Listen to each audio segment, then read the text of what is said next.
સમાચાર સુરતમાંથી સચિન હોજીવાલા કમ્પાઉન્ડમાં પણ આગનો બનાવ બન્યો। સુરતની નામાંકિત કેમિકલ કંપનીમાં આગ ફાટી નીકળી। આગ લાગતા અફરાતફરીનો માહોલ સર્જાયો છે। સુરત ફાયર વિભાગની જાણકારી આપવામાં આવી। કેમિકલના કારણે એક બાદ એક વિસ્ફોટ થયો। 30 થી વધુ વિસ્ફોટ થયા હોવાનું પ્રાથમિક જાણકારી સામે આવી। ફાયર વિભાગે પાણીનો મારો ચાલુ રાખ્યો। કોઈ જાનહાનિના સમાચાર અત્યાર સુધી સામે નથી આવ્યા।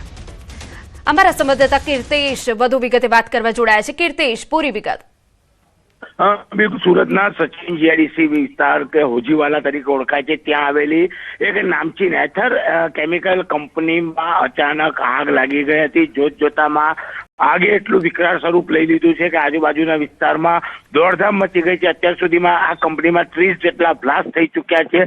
ચોક્કસપણે કોઈ વ્યક્તિ ને ગંભીર ઈજા કે મૃત્યુના સમાચાર નથી, પણ જે પ્રકારની આગ છે એટલે કે જીઆઈડીસી સહિતની સુરત ફાયર વિભાગની 15 કરતા વધુ ગાડીઓ બોલાવવામાં આવી છે। કહી શકાય કે આ કંપનીમાં આજથી 2 વર્ષ પહેલા પણ આ જ પ્રકારે આગ લાગી હતી, જે આગ પર કાબુ મેળવતા ફાયર વિભાગને 48 કલાક જેટલો સમય લાગ્યો હતો। ત્યારે ફરી એક વખત આગ લાગી છે અને આગમાં અત્યાર સુધી જાનહાનિના સમાચાર નથી, પણ કેમિકલ કંપની છે 30 જેટલા બ્લાસ્ટ થયા છે, એટલે કે મોટા પ્રમાણમાં ફાયર વિભાગ દ્વારા પાણી અને કેમિકલનો મારો શરૂ કરવામાં આવ્યો છે।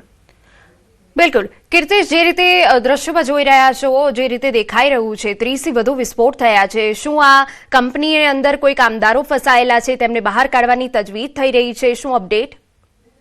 બિલકુલ, સુરતથી 25 થી 30 કિલોમીટર દૂર ઇન્ડસ્ટ્રીયલ વિસ્તાર છે, એટલે કે હજુ સુધી ત્યાં ફાયર પહોંચ્યું છે। ફાયર વિભાગ દ્વારા બહારથી પાણીનો મારો કરવામાં આવી રહ્યો છે। કોઈ રેસ્ક્યુ ઓપરેશન શરૂ કરવામાં નથી આવ્યું।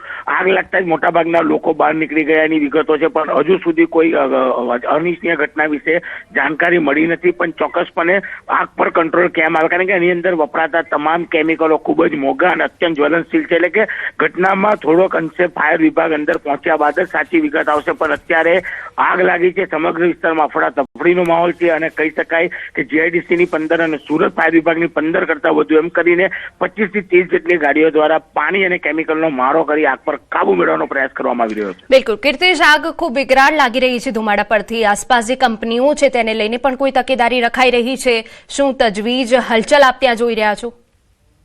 બિલકુલ, મેં પહેલા જ કીધું એમ કેમિકલ કંપની છે, એક પછી એક 30 જેટલા બ્લાસ્ટ થયા છે, એટલે કે સમગ્ર વિસ્તારમાં અફડાતફડી ભયનો માહોલ છે અને આજુબાજુ કંપનીઓમાં આગ ના પસરે તેને લઈને ખાસ તકેદારી રાખવામાં આવી રહી છે। ફાયરના જવાનો દ્વારા સતત આગ પર કંટ્રોલ કરવાનો પ્રયાસ કરવામાં આવી રહ્યો છે। મેં પહેલા જ કીધું જીઆઈડીસીની 10 અને સુરતથી ફાયર વિભાગની 15 ગાડી બોલાવવામાં આવી છે અને જો અડધો કલાકની અંદર પરિસ્થિતિ થાળે ના પડે, ફાયર વિભાગ જો કંટ્રોલ નહીં કરી શકે તો ચોક્કસપણે મેજર કોલ ડિક્લેર કરવામાં આવશે અને મેજર કોલ ડિક્લેર કર્યા બાદ સુરત સહિત દક્ષિણ ગુજરાતના ફાયરને બોલાવવી પડે તે પણ સ્થિતિ દેખાઈ રહી છે કે એથર કંપનીમાં જે કેમિકલો બને છે તે ખૂબ જ મોંઘા કેમિકલો છે, ખૂબ જ જ્વલનશીલ કેમિકલ છે।